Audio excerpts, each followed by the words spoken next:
Senti नहीं होना. All right, so I'm still living in 2010. All right, I'm supposed to now believe that in 2020 we can literally get everything that we need with regards to our fitness, our personal training, working out, just through our phones. For sure, man. Run me That's through all that. you need. How does that work? Run me through that. So how I do it is that I have this app. Uh-huh. It's not generally available on the App Store for everyone. So Yeah. what I do is that people who come to me for personal training online, I send them a link to the app. On the app, they get all of their workouts, they get their meal plans, and they get to talk to me on the app as well because I have a messenger on the app.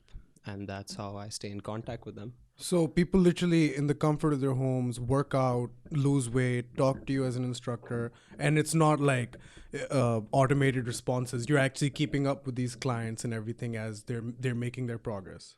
Yeah, so it's super personalized, and you hit it right on the head, right? That it's within the comfort of their house. Like Yeah. most of my clients online, Yeah. they're women, they're either housewives or college students, Uh-huh. and about 90% of them work out at home. Oh wow. And it's so see, physical fitness is not just about going to the gym. It's not just about going to the park, Yeah. going for swimming, or whatever sports you play.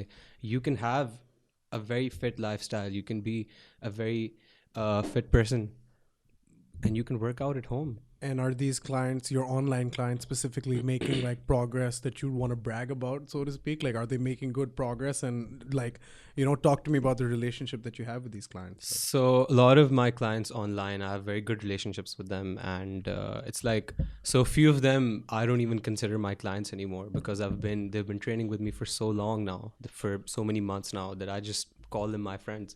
Sometimes I won't even ask them to pay me. Oh, wow. Because a couple of them, I've become such good friends with them over time through their journeys, and I've seen them develop their lifestyles so much. Yeah. And change themselves into being a more healthier person. Yeah. And that's something that they're so proud of. Yeah. Which makes me so happy that I don't even consider them clients anymore. I feel like they're my friends now. And you see, I think something that a lot of people who go to personal trainers and go to gyms are wary of or afraid of is the fact that a lot of these trainers will keep bringing you back and keep work. It's like the bad doctor syndrome, I like to call it, that a bad doctor won't give you the best treatment because he wants you to come back. You get what I'm saying, right? Yeah. So that she keeps milking money out of you. I mean, is that true, like, about the personal training that you do, or with regards to, obviously you're going to say no, but like with regards to personal training, just your philosophy of it? Is your philosophy to try to make people reach a goal or a point where they're self-sustainable? I mean, obviously, I'm gonna say it because it's true. Yeah. And this is one of the first things that I say to any client that comes to me in person or online. Yeah. Is that I'm not gonna give you 10 kgs weight loss a month. Yeah. That's not the kind of trainer that I am. Yeah. For me, physical fitness is more of a lifestyle thing. I want you to think better. I want you to care for your body, care for your fitness, care for your mind in a way that 3 months, 4 months, 6 months down the line, Yeah. you probably don't need me anymore. Yeah. And that's my aim with a lot of people. And that's what I've achieved with a few people as well. Yeah. That now they just work out themselves because I taught them so much. I taught Yeah. them like the philosophy that I have about working out, Yeah. and eating well, and trying to take care of your body Yeah. in a way that 6 months down the line they won't Yeah. they won't really need me. And of course, a lot of people still keep coming to me because Of not course, yeah. everyone's the same. Yeah. Some people just want someone on their head all the time telling Yeah. them what to do, Yeah. and that's their comfort zone. Yeah. So you can't really call them out on it. Yeah. But then there's other people who would like the fact that after a few months they Yeah. just save some money Yeah. and go to the gym or work out at home, whatever they want to do. So I want to talk to you about your fitness philosophy, so to speak, right? And interestingly enough, if you open your page at Zarrar Khan Fitness, in case you guys don't know, right?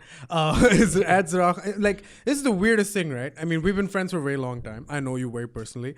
I would like to call recurring fat man, right? So I gain weight, then I lose it, and I gain weight, and I have no like sustainable weight category that I fall in.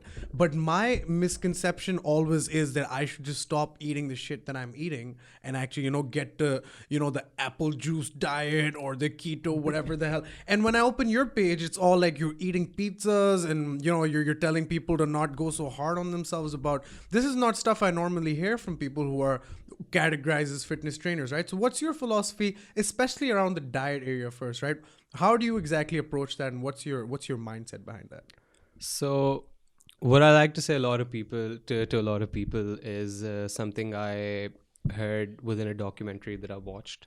It's a quote by Michael Pollan, and he said, "There's one thing that you need to know about food, and that is eat food, eat real food, not food that comes out of a can, a box, a container. Yeah. Eat food, not too much, mostly plants."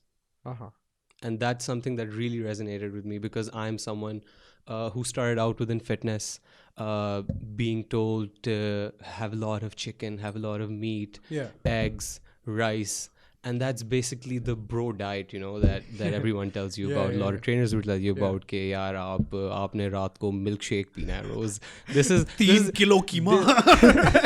This is something that triggers me so much. Yeah. Is that these and I don't want to call anyone out on their own philosophy Please do. and how they want to train their clients and everything. Yeah. But this whole milkshake thing, I just don't understand. Yeah. So, that's where my philosophy comes from. I believe that you should, first of all, you should take it easy. Yeah. You don't need to Yeah. get on a fad diet. There's so many fad diets. I can't even name them all anymore. Like all right, a keto diet can be a way for someone. Yeah. And it could be sustainable for them. Yeah. A vegan diet could be sustainable for them. Yeah. But if you're doing it just to lose weight, Yeah. and you're going to do it for 3 months, Yeah. because it's going to help you achieve a lot of weight loss Yeah. in 4 weeks, 10 weeks, 12 weeks, whatever these bullshit plans tell you, Yeah. then I think that's the wrong kind of philosophy that you're taking to your life, because you should be doing something that you can continue for the rest of your life, Yeah. not just for a few weeks, Yeah. So that's where I keep telling people that you should take it easy on yourself. Yeah. If you're really, really wanting a pizza, Yeah. have a slice. Yeah. Have a couple of slices. Yeah. Because if you stop yourself for a few weeks Yeah. from having that pizza, from having that dessert, or having, whatever shitty food that you want to have, Yeah. you're going to end up binging. If you keep clean for the first 5 days of the week, from Monday to Friday, you are bound Yeah. to eat shit on the weekend. Yeah. And when you eat shit, you're going to binge. Yeah. You're going to feel bad about yourself. You're going to ruin your diet. Yeah. You're going to lose every single percent Yeah. of the progress that you made in the first 5 days. Yeah. And I know this is true because I was a victim of this myself. I've been working out for a good 4 or 5 years now. Yeah. And especially for the first 3 years, this is what really ruined a lot of my progress. I could have been in a much better shape aesthetically with my body. Yeah. But I fell prey to the same thing that so many people do. It's that weekend syndrome, as they like to call it, that you stay on track for the first 5 days of the week and you feel great and you're just avoiding every single thing that you might want to have every single day. And then on the weekend, you're just like, fuck it, Let's go. Yeah, it's the weekend. That's what happens every time. And it happens to every single person who's trying to do better, who's trying to make themselves better, have a healthier body, have a healthier mind, have a healthier lifestyle. And as like I said, recurring fat man, right? Personally, I've experienced this and I don't know jack about fitness, but all of this is now starting to make sense as you're saying it to me. I work out 2 days in a row, hard as shit, right? I go in there, I lift weights, all of that, and the next day I'm so sore, I'm like, fuck it, why am I even doing this, right?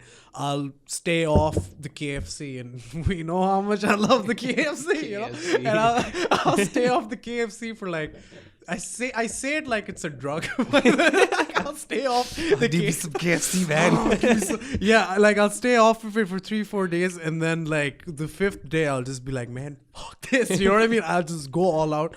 But yeah, I mean, okay. So you've been working out for 4 or 5 days. Run me Years. through. Sorry, yeah, 4 or 5. Pardon me, 4 or 5 years. Run me through your path in fitness. Like, where did it start, and when did it hit you first? That, you know what, I want to do this. So, all right. So there's two stages to my journey within fitness. The first phase is something that I haven't really ever talked about. Yeah. So the first phase is when fitness or going to the gym became a hobby for me. Yeah. Now, I was always a very, very skinny, very scrawny kid. I weighed about 60 kgs. And that was a weight that I always tried to maintain for some reason. Um, it's not like I never played sports. I was a very sporty kid. I loved football. I used to play, I mean, every different sport. I used to swim a lot. I learned how to play tennis. I would play football almost every single day.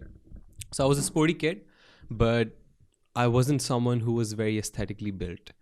And this was something which led to me sort of being bullied around sometimes by other kids who were probably more muscular than me, bigger than me, because they weighed more. They weren't as scrawny as me. And that's something that I never used to talk about. I tried to ignore it, but obviously it was something that I felt, when a friend of yours who weighs 15-20 kilos more than me is going to push you around, like as a friend, not in a rude way, but as a friend, sometimes they'll try to, like manhandle you and this and that. They call you like a skinny or tu patla hai itna ye wo. They try to just be the bigger guy every time. And that was something that would really hit me a lot. And I was just wanted to, be bigger. But then again, I was just a very skinny kid. And I couldn't really do anything. I didn't feel like I could ever win a fight. I was not someone who would get into fights either, but I always felt like if I got into a fight with another kid, it wasn't something that I was going to come out of on top. So when I got into college, these things really started to hit me, and I started to feel a little bit bad about myself. It's not that I hated myself, but I just didn't want to be treated that way. And it's not that it would happen all the time, but it was just something that would happen sometimes, and it would really like stick in the back of my mind. So when I got into uni, first year, I just started working out, just started going to the gym, didn't really know anything, but seeked help. A couple of my friends had started working out a couple of years before me. So I went to them or started working out with them. And instantly I fell in love with it, man. Going to the gym, lifting weights, all of these exercises, these machines. It was really fun. It was really something different because I'd always just played football. And it really started to grow on me. And within the first year or two of working out, having no knowledge about diet, obviously the only knowledge that I had were from my friends. Who had also just started out, so they didn't know that much as well. And then, reading the shitty articles on the internet, following weird Insta celebrities. Sorry, there weren't any Insta celebrities back in the day, but like YouTube stars and like Facebook celebrities. So that's how it all started out. In the first couple of years, I gained about 10 kgs. And it wasn't that I was lifting very well. It wasn't that I was, a very extremely like built person, like aesthetically, because I didn't have the knowledge of how to build your own body properly. So that happened. But at the same time, I was now bigger. I felt like I could win a fight now, and it's not something that's a skill that you need to have. But it's just something that makes you feel better about yourself. Same dudes who before would try to manhandle me were now praising me for the weight that I was lifting, because if I put up a video, I started putting up videos on my Instagram about my deadlifts or my bench presses, and they'll be like, oh wow, Zarrar, tumne to 150 kilo uthaya, kamal. And that started, that made me feel good about myself for the first time in my life, physically. Because even before, when I would play football, I wasn't a tackler. I wasn't the guy who could win a tackle properly. I would always lose out because I was skinnier. I was smaller than everyone else. So that was the first part of the story. So then it just became a hobby for me throughout uni. Yeah. I would just keep going to the gym on and off. I enjoyed it, Yeah. but then again, didn't know so much, so couldn't really build a body That's properly. A very aesthetic body is what Yeah. I mean. Yeah. Yeah. Then came around. This now comes phase 2 of Yeah. my fitness journey. Before that, I just want to say, like, that's a very deeply personal, obviously, like, anecdote that you've shared with us. And I think the interesting thing about that is, I mean, your mental capacity to try to turn such a negative experience that's bullying. You know what I mean? Like, and I think a lot of us have gone through it, and it's the worst thing that can possibly happen to you because it's always based on something that you can't control, Yeah. right? But I think what you've pointed out is something which is very, very true about the whole bullying process. Of course, it's based on things that you can't entirely control, but if there's things that you can, adapt to or adjust to, then I think those are the steps that you need to take. And I mean, you overcame it. You're sitting here. I think you did great for yourself, man. So I just want to say, like, that's pretty awesome. Please go on, Yeah. phase 2. Thanks. I mean, boys will be boys. I would never call out anyone Yeah. who said those things to me, who manhandled me and Yeah. made me feel bad about myself. It's just banter at the end of the Yeah. day, and I never. These guys are still my friends. Yeah. I still know them, Yeah. but at the back of my head, I always knew that I had to prove a point, Yeah. that I wanted to be stronger than them. Yeah. I mean, obviously, to some degree, it's wrong, right? Like, Yeah, it is. to some It is degree, inherently wrong. Yeah. Yeah. I don't want. It is a terrible thing to I do to don't someone. I don't want this anecdote to come off as if you're justifying something toxic or whatever. I think it's never okay to do that. But I think the major takeaway from this story is, doesn't matter who they were, doesn't matter why it happened. Ultimately, you overcame it. And now, like, you went past that. And I think fitness is something which even I, like, I was always the guy up until maybe a month or so ago who would say, what, doesn't matter what weight I am, doesn't matter what size I am, it doesn't really matter what I look like as long as I'm comfortable with myself. But you have to really ask yourself that last question over and over again. Are you really comfortable with yourself? Because, I've struggled with body weight issues and body dysmorphia and just, how I look at myself and the little things I notice and I go crazy about them. And these are things I want to fix. And I realize now that I want to fix them, and I start working out and I feel fucking fantastic. You know what I mean? And I think this is just something that a lot of people can learn from. But yeah, no, go on, phase 2. So, phase 2 is, and there were always going to be girls involved in this, right? God. So phase 2 comes along. Here we go. I'm in my final year of uni. Oh, yes. Give me the details. Zarrar Khan gets his heart broken into a gazillion pieces. Oh, man. Damn. Zarrar Khan doesn't know what to do. At this point, working out is just a hobby. But I felt so bad once again, I had a high for a year or two. Started feeling good about myself when I started working out, gained all that weight. I was lifting, all that iron. Yeah. And then all of a sudden, everything came crashing down. Damn. I felt really bad about myself. Yeah. And I mean, that's just what emotions do to you. That's just what, you're young, you think you're in love with someone, and if it doesn't work out, you'd end up like feeling really depressed about yourself. Obviously, yeah. And that was the lowest that I'd ever felt in my entire life. And at that point, the only thing that I could do to release all that pent up anger, all those emotions, was go to the gym. I mean, sometimes I would write. I'm not really someone who talks too much about their emotions. So I had to somehow physically get it out of me. Yeah. And that's when I became really regular with going to the gym. And everything started to get better in terms of, my physique.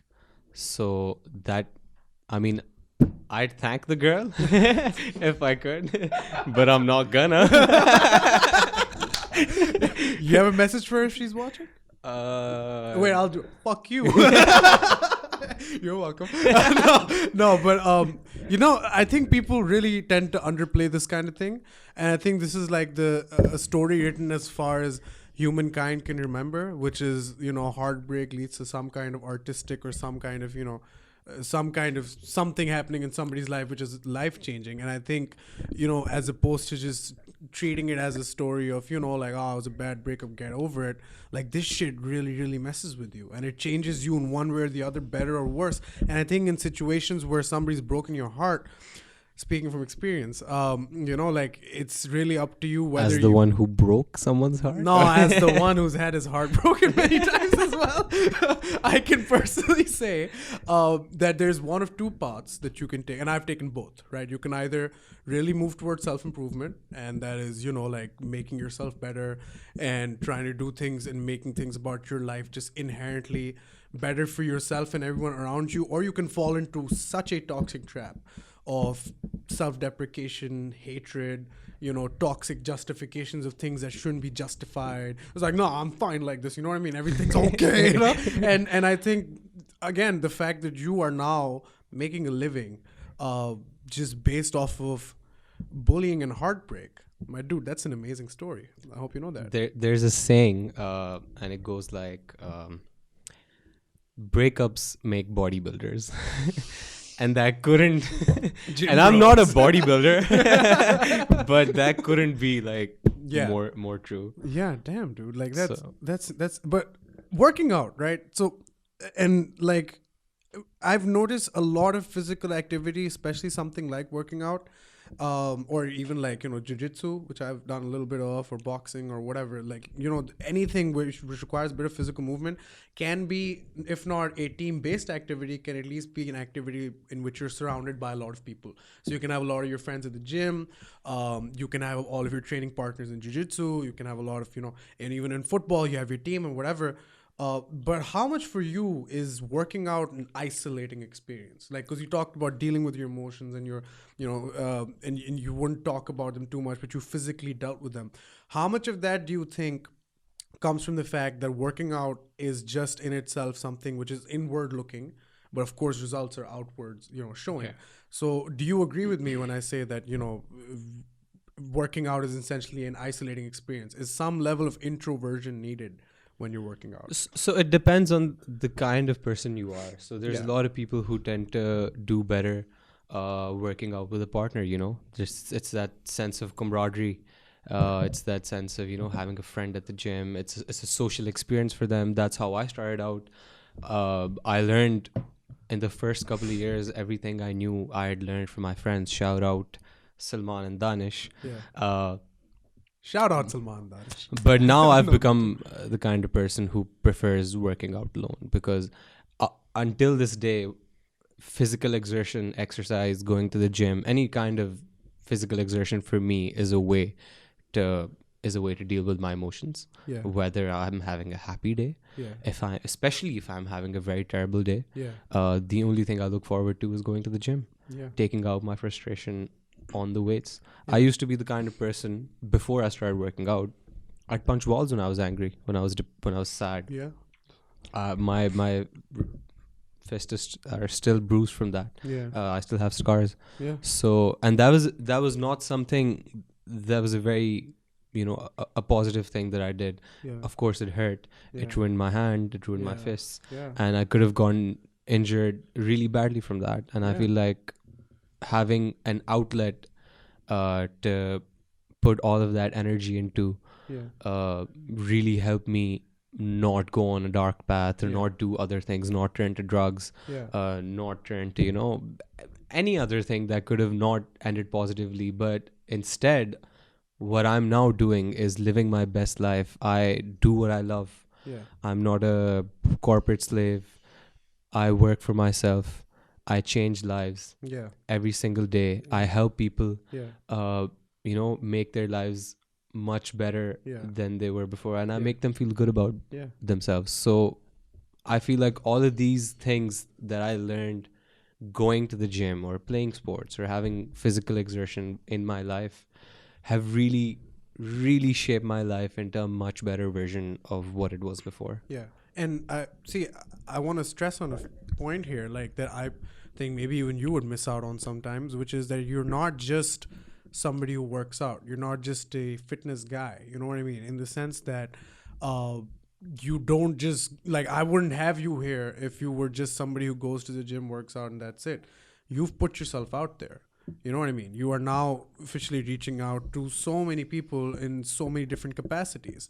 And you essentially are somebody who has, and we can talk about that as well if you want, like left a very safe, comfortable corporate life, right, to pursue a dream. You're somebody who's put yourself out there so much. So talk to me about that. What's that like? Because I don't think we live in a society where intelligence is measured by just how good you are at a skill. Intelligence is measured by how well you can do on a stupid test, how much money you can make, and what's your fucking GRE score, which is none of your damn business, by the way. But like, you know what I mean? Like, yeah. So 1600 on my SAT. no, but talk to you about that. Like, what's it like putting yourself out there as somebody who, you know, who is a fitness trainer and wants to reach out to people and has, you know, let go of such a comfortable life when it comes to like making so much money and so on, whatever. So basically, when I envision myself as a 60-year-old, and I think about what I'm gonna think about when I'm old, I've lived most of my life, and I feel like if at that point I look back and I feel like I made no difference in the world, Yeah. I would be a very, very depressed human being. Yeah. I feel like we're put on this earth to help each other.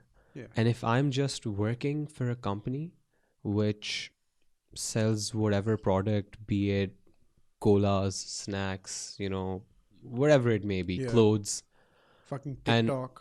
yeah, Fuck TikTok. and It's just- yeah. Go on. Sorry. and all I'm doing is trying to market a product to people, lying to them. I think that's just a half life.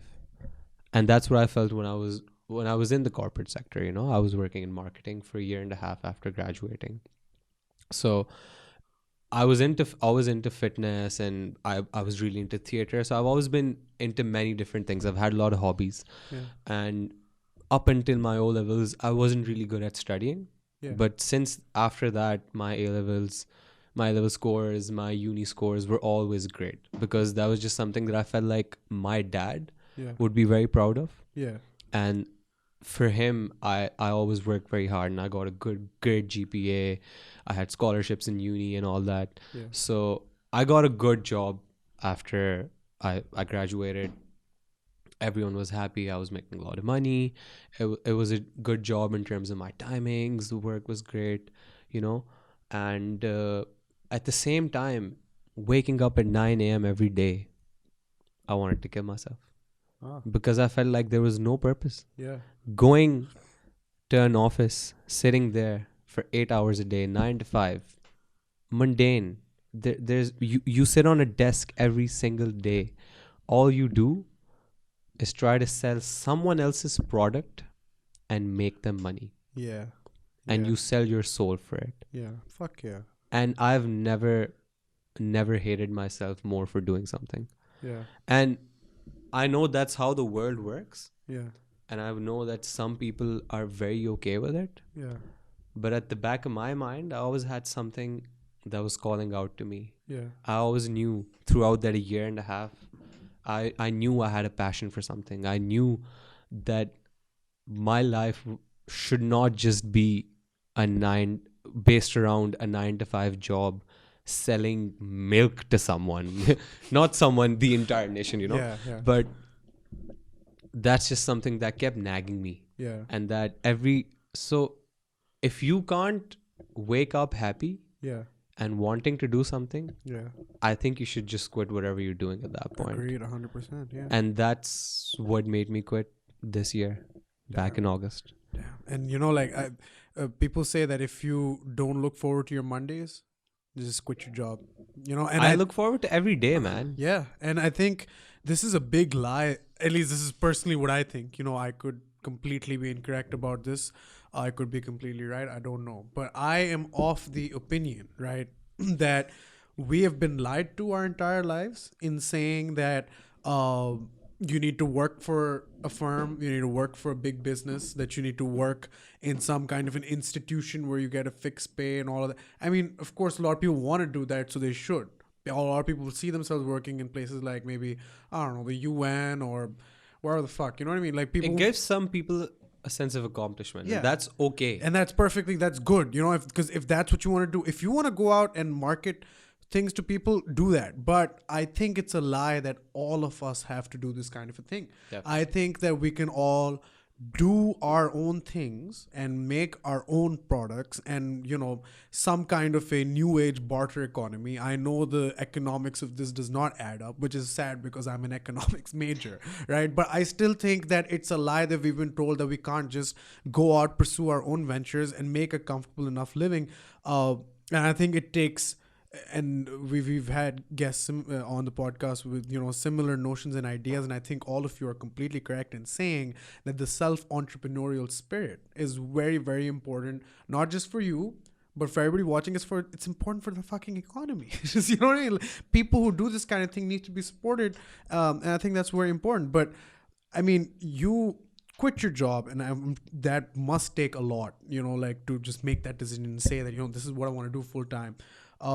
But do you think, or do you feel now as if society might look at you different? Has that thought ever crossed your mind? Has that fear ever crossed your mind that this is a guy who doesn't work a job? You know what I mean? This is a guy who has a college degree but decided not to pursue it.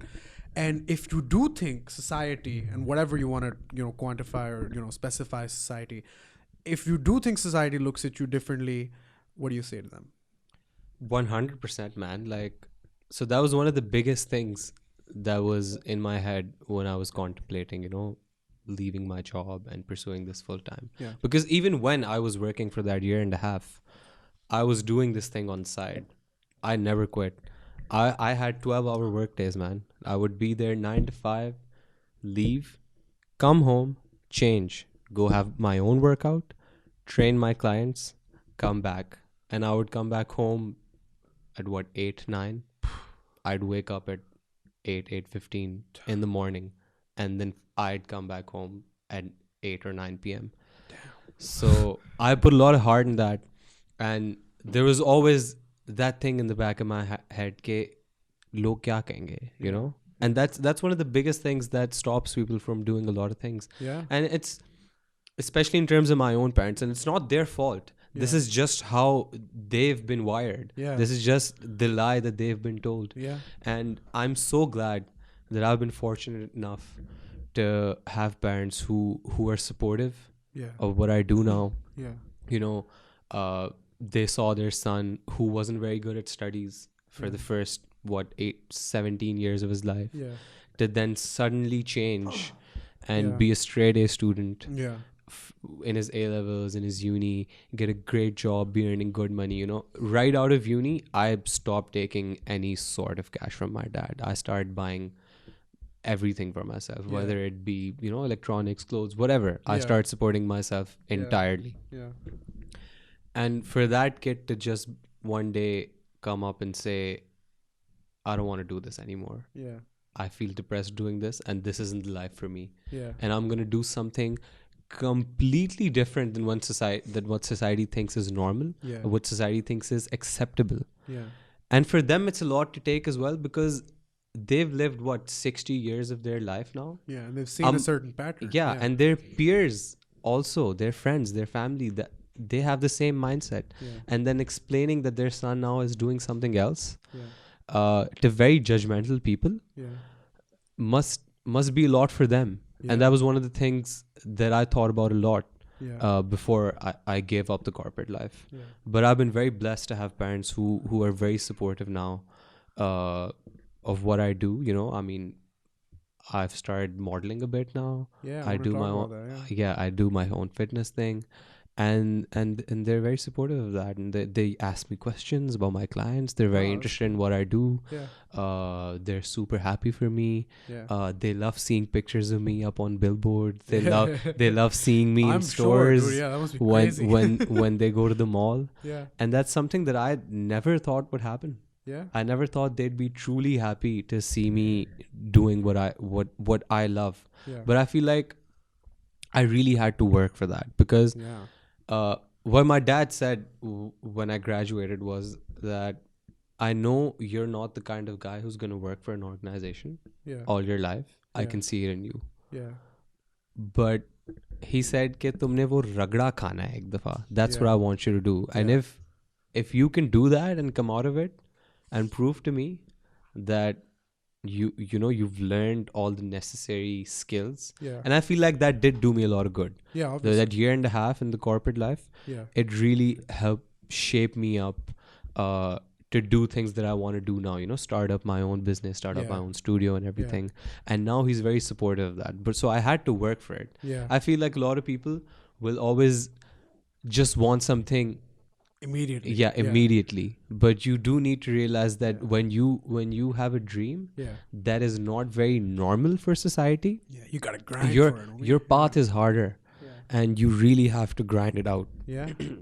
No, okay, so we both were in LGS Phase 5 at one point. Let's just put it out there. And I say that because LGS Phase 5 is one of those schools, or LGS Defense is one of those schools that has one of the... They have a lot of money, right? And they put a lot of their money into... Well, I don't really want to debate the choices they put it in, but one of the things that they put their most of their...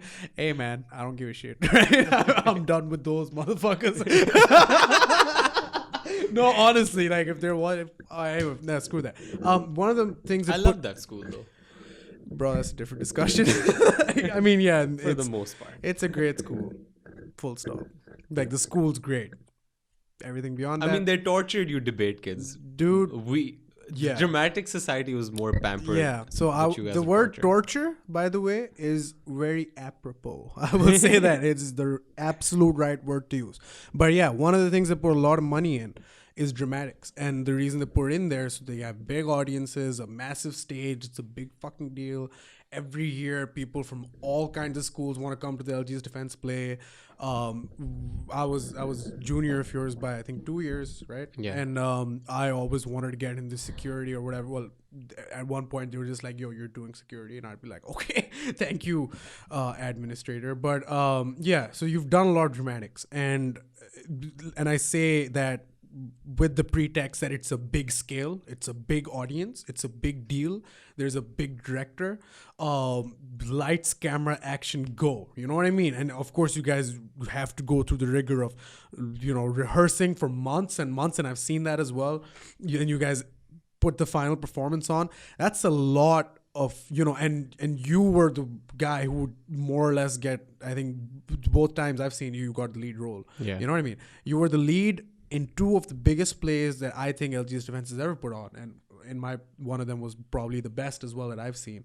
What was that like? And tell me, did that really influence you with regards to not just putting yourself out there, but you know, just the aesthetics of, if not literally being in front of an audience, but you know, now digitally being in front of an audience? How did that help?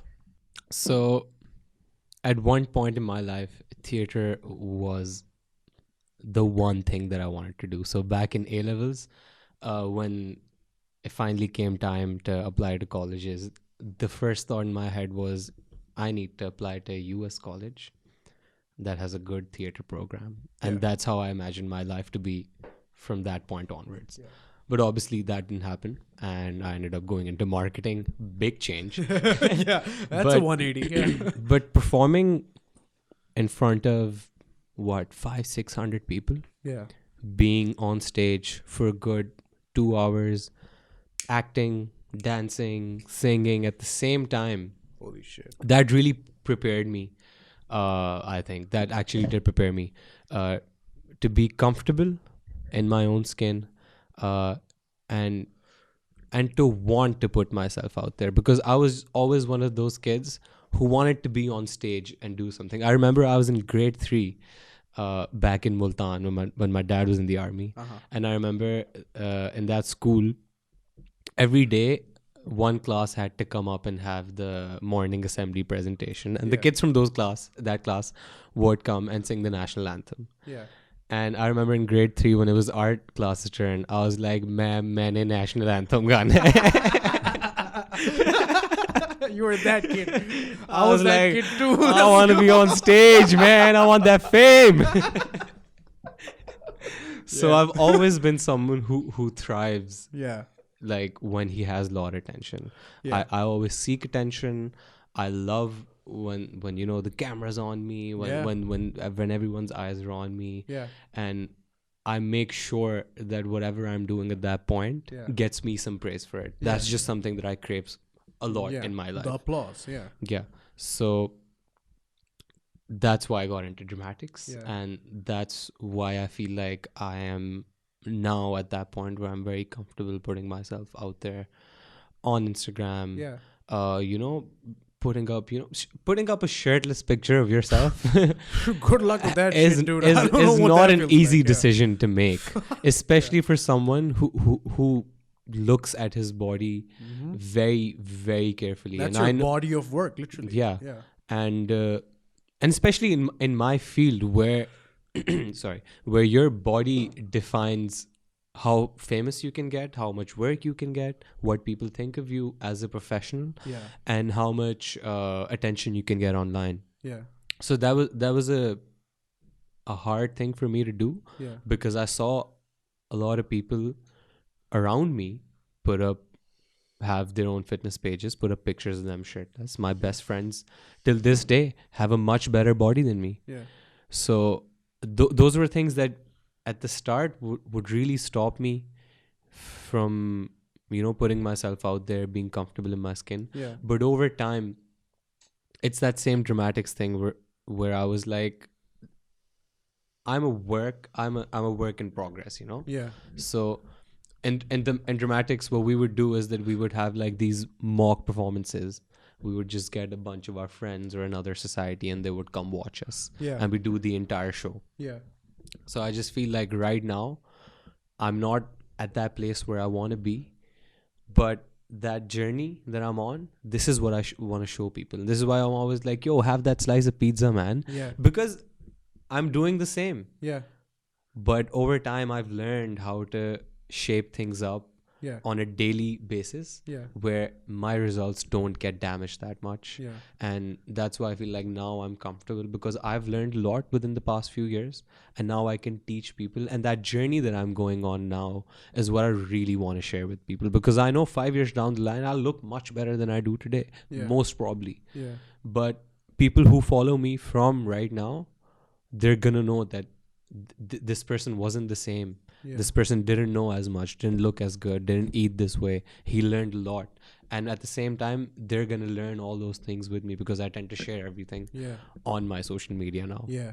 And you've obviously modeled, you talked about that just briefly a little bit before, but as somebody who can never imagine himself like doing any of the things you do, which is work out for a living, because I enjoy it, but not that much. And I can never imagine putting up I'm a psychopath. I can never imagine putting up a shirtless photo, because nobody needs to see that shit. And I can never imagine myself being in a modeling shoot, because who the fuck want to hire me, right? What's that like? What's it like being the literal face and embodiment of a brand, again, in environments that people, I don't think, realize just how hard it is, because you have to stay still. You have to, I mean, I've just seen, some modeling shoots, and it looks so intense, and there's always like such a precision about it. And I know you're just learning the modeling art form as well, but tell me, what's modeling like, and what's so unique about this art form, of modeling? It's so hard, man. I can't tell you. Yeah. So I thought I could get away with it. Yeah. Like, get away with doing it well, because I used to act so much. Yeah. But the very first shoot that I did this year, I can't even tell you how confused I was. I was literally asking the photographer, अच्छा मुझे pose बता दें, अच्छा मैं इस तरह खड़ा हुआ सही हूँ. Because when it comes down to modeling in front of a camera for a picture, Yeah. it's such a different ball game, because there's all these angles. You have to place your foot the right way, you have to place your arm the right way, you Yeah. have to stand in a certain angle, Yeah. look in a certain way, have your lips in a certain way. There's all these little things which differentiate a good model from a bad model. And because I'm so fucking competitive, Yeah. then now I just want to be the best model that I can be. Yeah. I know that I can never be one of Pakistan's, top models or whatever. Is But that it's show just started something yet? Like Pakistan's next top model? with Tyra Banks. Probably like Sahir Lodi or some shit. But anyway, yeah, you were saying. But so I know I'm never gonna be like, up there, but this is just something that I've recently started. And for me, this is something because I would really miss throughout the last few years, I would really miss acting. I would miss being on stage. Yeah. That was just the feeling of being on stage is incomparable. When Yeah. there's 600 people watching you and you're backstage, Yeah. those 30 seconds before you go on, every single time, no matter how many times you perform, you will always have butterflies in your Yeah. stomach. It's always a rush. Every single time. Always a rush. There's such a rush.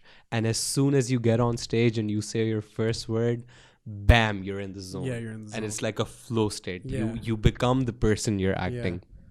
So I thought that would help me out a lot, but it didn't help for shit. And now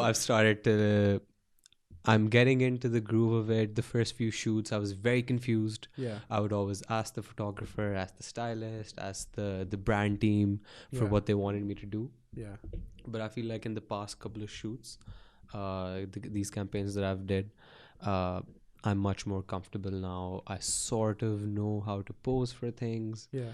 And I feel like it's just, it can be a hobby for me Yeah. that I can really enjoy and just get that taste for the whole acting thing that I always wanted to do. Yeah. And I think, people watching this who can't relate might think people like you and I are like egomaniacs or whatever, because I have the exact same feeling about being on stage. I've done a lot of public speaking debates, so I've been in front of audiences, and I would want to win the match because debates is very competitive, but I would always want to say one or two things just to pop the crowd, you know what I mean, make them laugh or something. I've always had that inside me. I'm not a great singer, but I've done a little bit of singing like in front of audiences and this, that, the other, and it's always such a rush. And I think you and I can both agree that we love attention, and Definitely. I don't think that's a bad thing. I mean, sure, it can be bad. Anything can be bad if it's pushed to its extremes, but I don't think this kind of a thing can be in any way a detriment to you or people around you if you try to put that craving for attention into like a positive spin or into something which is good for you or good for whatever kind of line of work you're pursuing, right? See, I mean, certain people want to be good at something Yeah. and make money off of it. Yeah. Certain people want to be good at something and be appreciated for it. Yeah. I feel like that's the kind of people we are, Yeah. When we do a certain thing, and for the most part, the things that we do are more artistic, Yeah. are more performance based Yeah. than other people. Yeah. And that's why I feel like we want to put ourselves out there, Yeah. be in front of a crowd, Yeah. because we just want some love, man. We've clearly not been loved as kids. No, I'm just kidding. But yeah, no, for sure.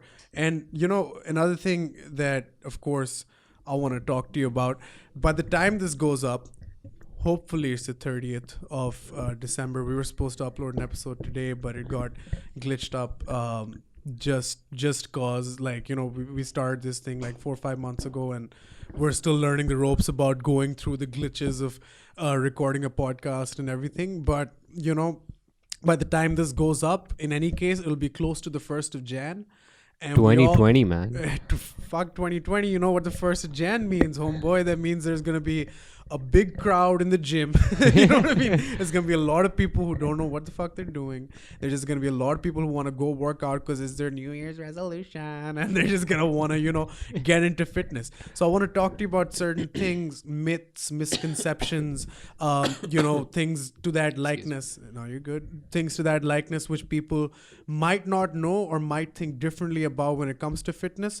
So first of all, I've noticed like this thing, so it's a kind of a fallacy. It's an appeal to authority, right? Which is that if somebody who's very good at something or somebody who has clearly seen results with regards to something, they're the people that you should follow. And obviously the appeal to authority fallacy is very common in fitness as well, because people look at, I don't know, the most established fitness gurus, and they look at maybe like their favorite MMA fighter or Cristiano Ronaldo, you know what I mean? And they think, this is exactly what I want to be like, and this is exactly how I'm going to train exactly like he is. do you think that's a good way to go about it? Just look at somebody, adapt their exact, frame of training and dieting and everything to yourself, or do you think it's more of an individual process? Nope. No, that's not the way to go about it. I mean, you should always have someone that you look up to. Yeah. You should always try to wanna look like someone, be like someone, act like someone, whatever person you look up to, whether it be Cristiano Ronaldo or whether it be some Insta fitness model, whatever, whichever person you like. Yeah. But everyone needs to realize that not these people, whatever fitness regimen they have, for the most part, they're not going to share it on their social media. Yeah, Yeah. Every single meal that they eat is not going to be put up on social media. So they might put up a weekly plan for you. Yeah. But that might be a plan that they might have followed for a few weeks or a month or a year. Yeah. And now they might be on a different plan. Yeah. Those exercises might be what they did at one point in time. Yeah. But right now they might not be on the same plan. So you need to figure out what you like. Yeah. Because in terms of exercise and fitness and going to the gym, whatever, or whichever sport you play, you need to find what works for you. Yeah. What Cristiano Ronaldo does not work for Zarrar Khan, does not work for Daniel. Yeah. He is the best football player in the world. Yeah. I know Ismail might not agree. If Ismail was there, he would blow a casket. He is the best player to have ever graced the earth. Actually, I don't even agree with that. But sure, no, go ahead. And if it works for him, it works for him. But that might not work for you. Yeah, I mean... And you need to take... I'm sorry, I'm cutting you off. But you need to take baby steps to start off. Don't think that if you follow a plan given to you by some Insta fitness model, you're going to look like him in the next couple of months or even in the next 6 months. That person has taken out years of their life. Yeah. I don't even look that good physically right now. I mean, I have an okay aesthetic body, You're pretty good. but it's still taken me years to come to this point. So if someone comes and trains with me and there's a lot of people who come to me and when they train with me, they're like, "Maine aapki tarah lagna hai." And I'm like, yeah, fit hai, give me a couple of years then. You know? Yeah. And that's not something that they're willing to give you because they want it in 8 weeks. मैंने 8 हफ्ते में शादी पे जाना है और मैंने अपना वजन कम करना है 8 हफ्तों में 15 kilo. Am I supposed to cut that off for you, dude? It's not healthy to lose 10 kgs in 4 weeks. I don't know who these people are. MMA fighters, but go ahead, yeah. MMA fighters, when they're on stage, are dying Yeah. after their cut. Yeah. The weight I don't cut's know not good a lot for you. about combat sports, but I've seen enough to know that no, they're but dying. these are these are the gladiators of our generation. If they have to go through it, you don't have to go through it, Ahmed. You know what I mean? Like you can't lose 30 kilos in 3 Shumaila minutes. बाजी आपकी waste 15 inch कम नहीं होगी अगले महीने तक. आपने अगर उस शादी ड्रेस में फिट करना था तो आप मेरे पास 2 महीने पहले आती. इसका क्या मतलब है यार? Zarrar bhai, 15 minutes है मेरे पास. This pisses me off so much, dude. Yeah, so I mean, I get triggered so much when they're like, मैंने अभी वजन लूज करना है. बस 2 मिनट है bro. मुझे प्लीज किस तरह मैं क्या करूं? मैं मतलब जादू तो नहीं कर सकता ना यार. No, but I mean, but like, yeah, okay, so first advice to people going into the New Year's with New Year's resolution, I guess, would be to start small and stay consistent. Yeah. And you're not Arnold Schwarzenegger. You know what I mean? Like, I see Arnold Schwarzenegger's like posts, like pictures all over every gym I've ever been to, you know, which is like, you will not look like this right now, but keep going. And you know, like, but you're not Arnold, so you can't, don't take the same amount of steroids he did for starters. You know what I mean? And don't expect him. He took steroids, right? I'm not wrong. Am I? All bodybuilders. Most bodybuilders. Yeah, I mean, first of all that, and then secondly, you know, just relax. It's gonna come with time. So I guess that makes sense. Secondly, yeah, no, go. No, I'll let the experts. The one thing that I beg people to do, because most of the people that will have a New Year's resolution will be wanting to lose weight or lose fat, whatever. Yeah. Don't starve yourself. I beg you. I beg you, do not starve yourself to lose weight. Don't try to lose all that weight within 6 weeks or 8 weeks. Give yourself 3 months, 5 months, 6 months, and don't even try to track your progress that much. Like, go check the scale every 4 weeks, I guess. You know, it's not about the number that's on the scale. It should never be about the number that's on the scale. It's how you look in the mirror, what you look like, and how you feel looking at yourself. And that's the only thing that counts. And how much you enjoyed the journey Yeah. getting to that point, looking like that in the mirror. Yeah. That is the one biggest piece of advice that I can give someone. All right. And then with regards to diet, right? Because I'm sure you get asked for diet plans all the time, huh? How many people in your DM, a rough estimate between 10,000 to 2 million, have ever asked you for a fucking diet plan? Bro, please give me that plan.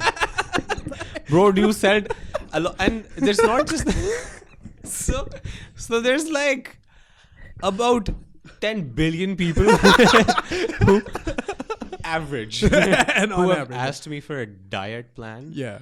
or a meal plan Uh-huh. for weight loss. Yeah. And half of them very nicely and politely have asked to pay me for it as well. Yeah. Fair enough. And there's one thing that I always tell them, it's that I don't do meal plans. Why? Because I feel like you need to not just change the way you eat, Yeah. but also change the way you live your life. Yeah. Generally, like, Yeah. if I know that you just want a meal plan so you can starve yourself and eat a bunch of Shit. lettuce Oh, okay. the entire Not day, shit, yeah. and carrots and hummus, and lose all that weight, and you're still going to be sitting on your ass Yeah. for 10 hours a day, Yeah. not doing anything, then honestly, I don't want to be a part of your journey, Yeah. because I feel like you should do both things. You're only given one body, one life, and one body. Until now, abhi tak to science idni Yeah. improve nahi hui Yeah. that you can, Buddhism has not been proven to be true scientifically because they believe in karma. Yeah, go on. So you get one life and you get one body. And if you're going to spend the first 50 years of your life not caring for it, then the next 20 are going to be very bad for you. Yeah. And I feel like if this is the only thing that in your life you get once, and it's your choice how you want to deal with it. Yeah. You can either work for it and make it better. Yeah. So when you're 60, when you're 70, you have a good life. You're not on meds all the time. You don't have a walking stick. You don't have your grandchildren, having to walk you everywhere. Yeah. You're not coughing all the time. All that shit. Or you could just take out an hour a day, Yeah. or every alternate day, and you could just make your body a little bit better. You could just not eat like shit every single day, Yeah. but eat like shit sometimes. Yeah. Just to keep yourself happy. Yeah. I'm not gonna tell you to never have that pizza Yeah. again, or don't have those Oreos, or Yeah. never have that chips, or Yeah. Coke is the devil. Yeah. ठीक है? It's all a lie. Carbs are bad for you. Yeah. Keto is the only way to go. Yeah. No, man. Everything in excess is bad. Yeah. Yeah. But in Chill. moderation. Yeah. Just chill out. Yeah. Have a healthier lifestyle. Stop eating KFC 6 times a week and have it once or twice. But listen, man, it's so good. It's finger licking good. Oh but my God, it's so good. Listen, if KFC didn't exist, I would not have any weight problems. You would not. Most def. And for a fact that I'm speaking the truth because you've seen me around KFC. But anyway, enough of that. Tell me, how between working out and dieting, people tend to say, oh, it's like 70-30, it's like 30-70, it's like 50-50, it's like 11 and 99. 89. 11 and 80. Is there a breakdown, first of all, between how important your diet is versus how important your training is? And if there's a breakdown, what is it? So See, you're gonna work out once a day, Yeah. maybe twice. If you're really badass. Yeah. But you're gonna eat like 3-4 meals a day, right? Yeah.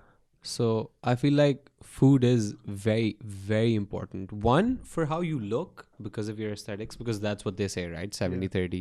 Food is going to determine the way you look regardless of how you train. Yeah. And I'm an example of that because Yeah. I didn't eat very well before Yeah. and I trained very hard, Yeah. but I didn't have the results that training could have gotten me Yeah. because of the way I ate.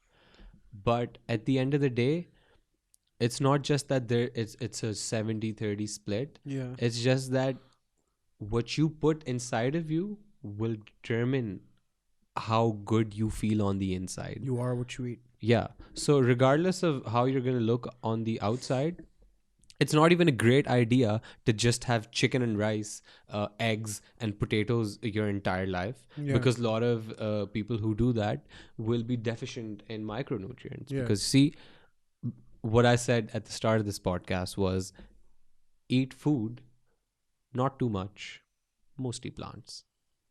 So I'm not Word. going to tell you to not eat meat Yeah. or poultry or dairy, Yeah. but at the same time, do eat your plants. And this is something that I've very recently learned the importance of. Yeah. And I feel like whatever you're doing in terms of your diet and your training, just be good overall, you know? Yeah. Is it true that so a lot of people have this misconception that if they start lifting weights they're just gonna swell up? Bulky. Yeah. मैं Yeah. Zarar भाई मैं बल्कि हो जाऊंगी अगर आप मुझे weights कराएंगे तो मैंने ना वेट्स नहीं करने Yeah. आप मुझे सिर्फ कार्डियो कराएं. Yeah. So my question is, can you just tone your muscles? Like, can you just go to the gym and then lift weights and then boom, you're shredded? Or like, If it was that easy, everyone would look like Arnold. yeah, there we go. If it were that easy, and I've dealt with a lot of these people, and it's not their fault. Yeah. This is just what they've been told. So Yeah, it's a lie, I'd it's a get myth. triggered, not at them, Yeah. but at the lies that they've been told their Yeah. entire life. Yeah. That when you lift weights, and this is especially true for girls, because Yeah. this is the problem that all girls have. Yeah. Like thinking wise, that if I lift weights, I'm just gonna be bulky and I'm gonna be muscular. Yeah. But that is so far from the truth that Yeah. I can't even describe it. Dude, most dudes I meet, I'm like, yo, if you start going to the gym, nah, bro, I'm just gonna go run around. Because if I start lifting weights, yeah, bro, बहुत बड़ा हो जाऊंगा, and I don't want to be like that. I want to be like, like. Gosh. Yeah, it's not that मतलब, easy. Yeah. क्या हो गया यार? It's not that simple, मेरी is it? जिंदगी बहुत आसान होती. And another is another misconception or myth that I want to break with you. Actually, this is a part of a larger socio-political whatever debate. If you want to go into it, this is going. no, but like so there's and I won't get into the debate specifically, but it's kind of related to it, right? So. Right now we're at a very interesting junction when it comes to world politics and gender politics specifically. So now the identification of your gender now in some parts of the world determines exactly what gender you want to be. And fair play, I guess, in some cases it makes sense. If you feel like you're a man born in a woman's body, more power to you, whatever. That's what I think personally, right? But then now that debate aside, right? Because we don't need to get into that. But what we should get into perhaps is the sports aspect of it, right? So there's a lot of athletes who now, so if they've had like sex change operations, right? So if it's a man converting to being a woman, they now go into maybe, and this was a case in one of the, I think it was NCAA, I'm not sure which wrestling tournament, but in America there was a wrestling tournament, where a previously identifying man had carried out the surgery, still retained most of his testosterone levels, most of his physical capabilities, most of her strength, pardon me, and now has crossed over and now wrestles all of these women and absolutely just Breaks records. wipes the floor with them, right? And people are now in a situation, I think South Park did a bit about this as well. Now people are in a situation where they're just like, wait, but what do we? So carrying off of that, do you think women need different exercises than men with regards to not just the difference in physical capabilities? Because for that you need to first agree or disagree with the fact that men and women are different physically, right? So we'll get you can answer that first, and then tell me whether as a fitness instructor you treat the male body and the female body differently with regards to how you train them? Yeah. So, see, men and women are inherently different in terms of. So, see, testosterone within the male body is always going to help us be more muscular, be more powerful. Yeah. That is why a lot of these competitors who are transgender from male to female are going into these female sports, and they're absolutely smashing these records now because they lived their entire life filled up with testosterone. Yeah. And now that they've had their sex change operations, they didn't start out. They had a much better start than all of these other women, and it's not these women's fault. Yeah. They never had the testosterone that these guys had before, Unless they're doping. Yeah. Yeah, but still, Yeah. it'll still be hard to. Yeah. Doping's not good. Yeah. Yeah. That's what I mean. Yeah. It's also banned. Yeah. Yeah. Outrightly. Yeah. So there's that, but even though men and women are different, I don't feel like that determines the kind of training that they do. So most of all of my clients will not have any change in their training based on whether they're a guy or a girl. Yeah. So I'll make the girls do squats and I'll make the guys do squats. Yeah. I'll try to make the girls lift as heavy as they can. Yeah. And that's the same for the guys. Yeah. Of course, girls, for the most part, will not be able to lift as heavy as the guys are. Yeah. But that's just how it is naturally. Testosterone. That's testosterone. That's not their fault. Yeah. So there shouldn't ever be a difference in their training plans. Yeah. The exercise targets a certain part of your body, whatever exercise that may be. Yeah. And on a body level, we are all the same. Ultimately. Muscular wise, Yeah. we have the same anatomy as girls do, or as women do. Yeah. So in that respect, I never changed plans for women as I would for guys. Can you reduce your fat in one area? Like if somebody comes up to you and says, spot reduction is not possible. Never. No, not. not 1,000. Yeah. Okay. I just want to, because it's always like, I just want some, fat off the love handles and I'm good. You know what I mean? Off. Yeah. Never. Period. Yeah. And okay. And one more thing I want to ask you with regards to these myths or whatever. How do you feel about doing a 90-day weight loss challenge? Is that good or bad? If it's a realistic goal, yeah, then by all means. What do you mean? And okay, don't talk to me vaguely about a 90-day weight loss challenge. Talk to me specifically about the 90-day weight loss challenges you've seen around the Lahore area or even like outside. So I've seen these. Are these legit?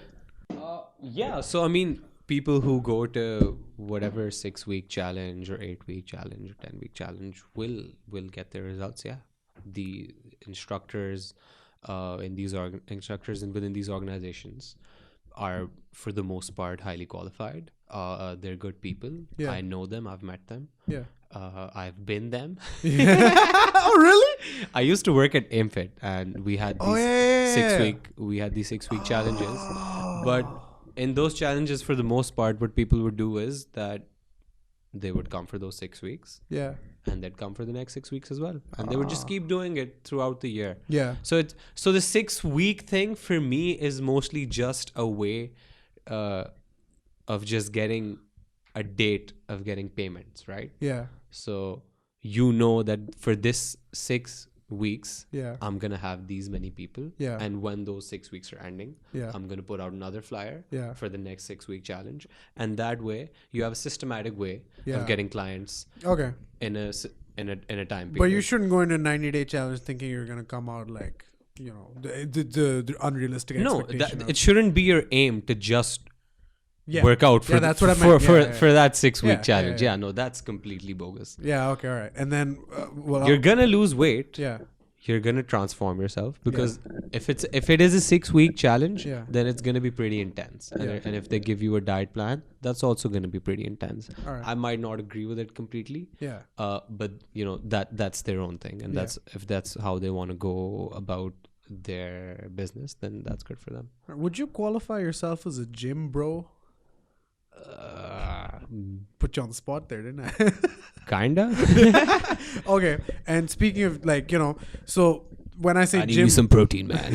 yeah, when I speak of gym bros, I mean the typical, you know, like, you know, here's my whatever's, I don't know this shit, man. Here's my supplement. I'm gonna go eat like a whole chicken, and then I'll go fucking run for like 30 minutes, and then I'm gonna do my gym afterwards, and oh, you know what I mean, making noise in the fucking gym, and like, you know, like all of that, like. No. And then I would also ask you, like, okay, if you aren't a gym bro, it doesn't matter, but I'm sure you've encountered a lot of these stereotypical gym bros, right? And I'm sure somebody watching right now is a gym bro. If you are, please stop, right? You're really annoying. But I want to say, if anybody watching right now does steroids, Yeah. you know, the epitome of being a fucking gym bro, which is like, you know, I'm good, what would you say to them? Be safe. Whoa. Research and get a professional Yeah. to give you your steroids, Yeah. because I've personally had people that I know Yeah. who have lost their friends to steroids. Fuck. So the first gym that I ever went to, I became really good friends with the coach there, and he lost like 3 of his friends. Fuck. Because he's a professional, Yeah. and he competes and everything. So he lost like, I think, 2 or 3 of his friends to steroids, and that's just because they didn't have the knowledge Yeah. of what they were putting into their body. They didn't know how much of anything that they had to put, and they overdosed and they died. Fuck. So if you're really at that point where you can't wait for your results, where you don't want to take the natural way, you don't want to go through that journey, Yeah. because that journey is what's so beautiful, right?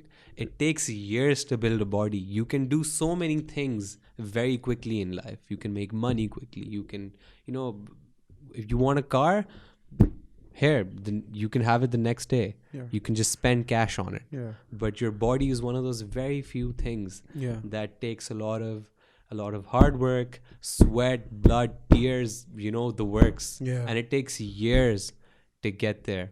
I have an image of how I want to look 5 years down the line. Yeah. And I can't be more excited to go through that entire journey. That entire journey has a lot of hard days you don't want to work out properly, you have bad days, you have injuries, and that's the beauty of it. So if you don't want to do that, you don't want to go through that entire journey, and you want to speed up the process just a little bit, by all means go for it. That's your own prerogative. But if you want to do it, then be safe. So, I mean, obviously, personally, I don't think you would ever want to use steroids. I don't want to. I mean, firstly, I don't want to be that big. Yeah. I have a specific weight goal in mind that I want to get to. Yeah. And I feel like I don't need steroids for that. Yeah. At the same time, I mean, it would be amazing to get those results very quickly. Yeah. But I don't feel like the goals that I have, I don't really need steroids for that. Wow. And yeah, I mean, you're completely right about that. Your entire fitness journey in your body is just that. It's a journey. You've gone through the ringer years now of, you know, getting to a point where you can look at your body and you can be happy with it. You've been very candid about exactly why you started this and your motivations behind it. And I'm really happy for you, as you know, as my brother. And I don't know if it was evident throughout this podcast, but like, you are my brother, and I love you. And Broscologist. Broscologist. And and I just want to say I am so proud of you. I'm so happy for you. And dude, like, if this wasn't evident before, especially after this podcast, you're a fucking inspiration to me. So I think that's a good note to leave it on. Thanks for coming on. And I had a fucking blast shooting this. But before we leave, you got any slots opening up for your training? Yeah, so I'm gonna be time to plug. I'm gonna be starting a morning slot very soon. Yeah. I'm training my clients right now at Structures DHA in Yeah. Double D. Word. I have a evening slot. You can contact me on Yeah. Zarrar Khan Fitness on Instagram. Yeah. And get in touch. Let me help you reach your goals. All right. And yeah, we'll have all of this up in the description. Any parting words for your clients or whoever else is watching all of the on the mic I won't call them fans, but yeah. Fams. Fans. Not fans. All my fans. fam, yeah. Be healthy, I guess. Be healthy. Be happy with yourself. Yeah. And enjoy the journey. Just try to be the best version of yourself. That's all that counts. Yeah. And ladies and gents, it is our prerogative and our mission here to bring to you not just the entrepreneurial spirit that exists in all of us, but also to bring you people who I personally think are good influences in my life and the people I've seen influenced by these people in positive ways. Zarrar, I know for a fact, is somebody who, you know, is very different from most trainers with regards to his philosophy. So I wanted him on here. If you're still watching by the end of the podcast, well, thank you for sticking around for so long, and thank you, Zarrar, for making them stick around for so long. As always, please subscribe to the channel, like the page, go check out Zarrar's Instagram, go check out his, online. So all of that's up there. Don't need to worry about it. Just go check it out. And as always, from me, keep it tight. Stay tuned. There's more coming your way.